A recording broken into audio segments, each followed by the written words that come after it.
मित्रों नमस्ते। पिछले 2 लेक्चर से हम लगातार जो है वो हिंदी के मुहावरे और उन मुहावरों पर अपनी बात रख रहे हैं। शिवाजी विश्वविद्यालय के पाठ्यक्रम में जो है रोजगार मूलक हिंदी ये जो पेपर है उसमें मुहावरों का किस प्रकार से हम प्रयोग करते हैं या मुहावरों का अर्थ क्या होता है, मुहावरे, कहावतें, लोकोक्तियाँ, ये स्थूल रूप से जो है वह भाषा के विशेष भेद होते हैं।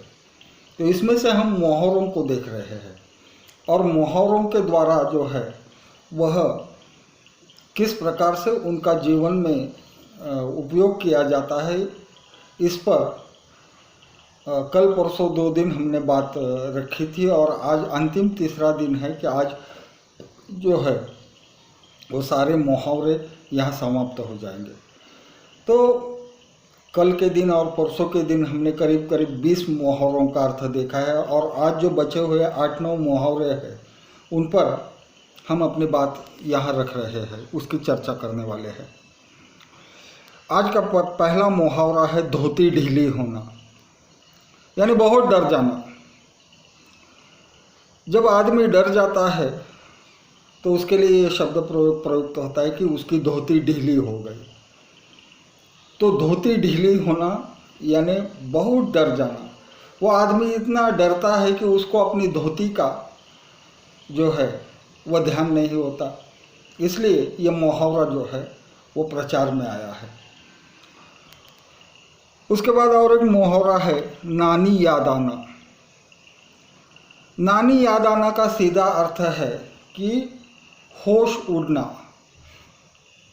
मतलब यह है कि हम एक बात सोचकर कुछ कार्य करने जाते हैं लेकिन उस कार्य का परिणाम बिल्कुल उल्टा ही होता है, इसलिए यह मुहावरा आ गया नानी याद आना।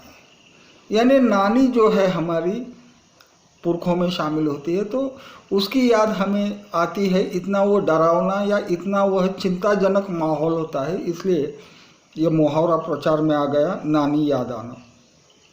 मुंह काला करना तीसरा है।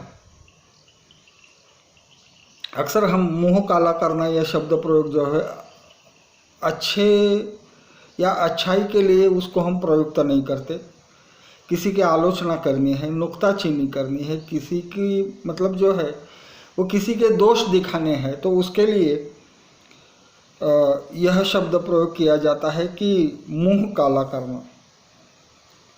मतलब जो है वो उसके माध्यम से उस व्यक्ति जिसे संबोधित करते हुए यह मुहावरा इस्तेमाल होता है उसको बदनाम करने की जो है वो कोशिश की जाती है, इसलिए यह शब्द प्रयोग आया मुंह काला करना, यानी बदनाम हो जाना। वैसे समाज में एक वर्ग भी है मित्रों कि बदनाम हुए तो क्या हुआ, आखिर नाम तो हुआ। लेकिन यहाँ मुंह काला करना का अर्थ ही यही है कि आप दुनिया के सबसे निकम्मे और ऐसे इंसान हैं कि आपका किसी को भी कोई उपयोग नहीं होता, इसलिए बदनामी करना यही इस मुहावरे का जो है मुख्य उद्देश्य है। और एक मुहावरा है सिर आंखों पर लेना। हिंदुस्तान की टीम आज ओलंपिक में हॉकी में हमने एक मेडल प्राप्त किया। तो देखिए सोशल मीडिया पर या टीवी पर भारतीय हॉकी संघ के कितने कसीदे माने स्तुति की जा रही है, कसीदे पढ़े जा रहे हैं और चक दे इंडिया जैसे नारे फिर एक बार लगाए जा रहे हैं। तो बहुत बहुत आदर सत्कार करना, इसके लिए जो है वह यह शब्द प्रयोग इस्तेमाल होता है, मुहावरा इस्तेमाल होता है सिर आंखों पर लेना। विजेता की सारी दुनिया होती है लेकिन जो हार जाता है उसका कोई अपना नहीं होता। वैसे कहा भी जाता है यश का श्रेय लेने के लिए सभी आगे आते हैं लेकिन अपयश का कोई बाप नहीं होता। वो सब कहते हैं कि ये मेरी जिम्मेदारी नहीं थी, मैंने ऐसा किया, लेकिन उसने ऐसा किया इस वजह से ऐसा हुआ। तो इसलिए सिर आंखों पर लेना इसका मतलब यह है कि बहुत आदर सत्कार करना। मतलब यह है कि जब हमें कोई आदमी या कोई व्यक्ति या कोई वस्तु विशेष पसंद होती है तो उसको जो है हम सिर आंखों पर लेते हैं, उसे बहुत बहुत मतलब उसका इतना सम्मान करते हैं, आदर करते हैं, सत्कार करते हैं कि पूछिए मत। और लोग तरह तरह की उपमाएं देते हैं, कसीदे पढ़ते हैं कि जिससे ये पता होता है कि मानो इस धरती पर यह पुरुषोत्तम ही है। और इसलिए यह शब्द प्रयोग या मुहावरा व्यवहार में आ गया है कि सिर आंखों पर लेना। और एक मुहावरा है चोर चोर सगे मौसेरे भाई। अब ये बताने की जरूरत ही नहीं, इसका अर्थ क्या होगा। एक चोर हो, दो चोर हो, तीन हो या चार हो, सभी सगे होते हैं, अपने होते हैं, किसी और के वे नहीं होते। और जिस प्रकार से भाई भाइयों के बीच रिश्ता होता है उसी प्रकार से चोरों के बीच भी रिश्ता होता है।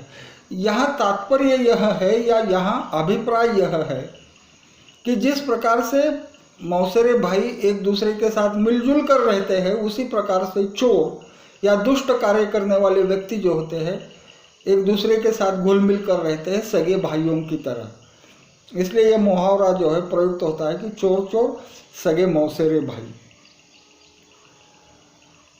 और एक मुहावरा है नाच न आए आंगन टेढ़ा। मित्रों, मराठी में कहावत भी है कि नाचता ये ना आंगन वाकड़े। मैं अच्छा नाच सकता हूँ, नाच सकती हूँ, डांस कर सकती हूँ, लेकिन मैं नाच नहीं पाती क्योंकि यह आंगन टेढ़ा है। अपने हाथ से कोई काम नहीं होता, लेकिन इसका दोष हम किसी दूसरे के सर पर उसकी ठिकरी फोड़ते हैं। इसलिए यह कहावत आई जो काम हमारे हाथ से नहीं होता वो काम क्यों नहीं हुआ इसके लिए हम जो है तरह तरह के जो है वह कारण बताते हैं, सुझाव देते हैं। इसलिए यह कहावत आई नाच न आए आंगन टेढ़ा। मराठी में उसका वही समानार्थी शब्द प्रयोग है जिसको हमने आपके सामने प्रस्तुत किया। और अंतिम जो है मुहावरा वो है ढाक के तीन पात। अर्थात दुनिया में आप कहीं भी जाओगे आपको वही हालात मिलेंगे जो यहां पर है। वो भी मराठी में अलग ढंग से प्रयुक्त होता है पळसाला पाने तीनच। यानी आप दुनिया में कहीं भी जाओगे पलाश वृक्ष जो होता है उसको तीन पत्ते होते हैं, ठीक उसी प्रकार से ढाक वही पलाश को ही ढाक कहते हैं, ढाक के तीन ही पत्ते होते हैं। यानी आप कितनी भी कोशिश करेंगे लेकिन दुनिया जो है उस दुनिया में जो स्थितियां हैं वो बरकरार रहती है, कायम रहती है, उसमें कोई भी बदलाव नहीं होता।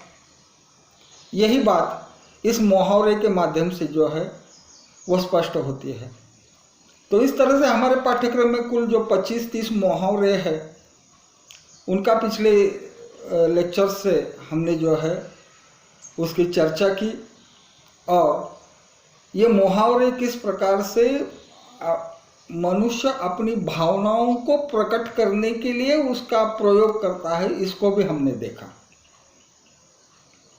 तो इन मुहावरों के माध्यम से यह स्पष्ट होता है कि हमारी संस्कृति का तो हमें परिचय मिलता ही है, लेकिन इसके साथ साथ ये मुहावरे जो है वह वर्तमान परिवेश में आज के वातावरण में जो है वह आज भी ठोस और प्रयुक्त रूप से जो है प्रस्तुत होते हैं। भाषा के जान या भाषा के प्राण जो है ये मुहावरे, लोकोक्तियाँ, कहावतें होती है। तो इस प्रकार से हमने ये देख लिया है, इनकी चर्चा की कि मुहावरों का मानवीय जीवन में कितना मूल्य है। और रोजगार परक हिंदी इस पेपर में जो है वो मुहावरों का आपको हिंदी में ही अर्थ स्पष्ट करना होता है। इसके बारे में हमने पहले लेक्चर को ही इसकी चर्चा की थी। तो इस प्रकार से आज मुहावरे और उनका उपयोग, उनका अर्थ तथा हिंदी में प्रयुक्त होते समय उसकी अभिधा, व्यंजना, लक्षणा, इन शब्द शक्तियों के माध्यम से किस प्रकार से इनको परिलक्षित किया जाता है इस पर आज हमने चर्चा की। आज के लिए बस इतना ही। धन्यवाद।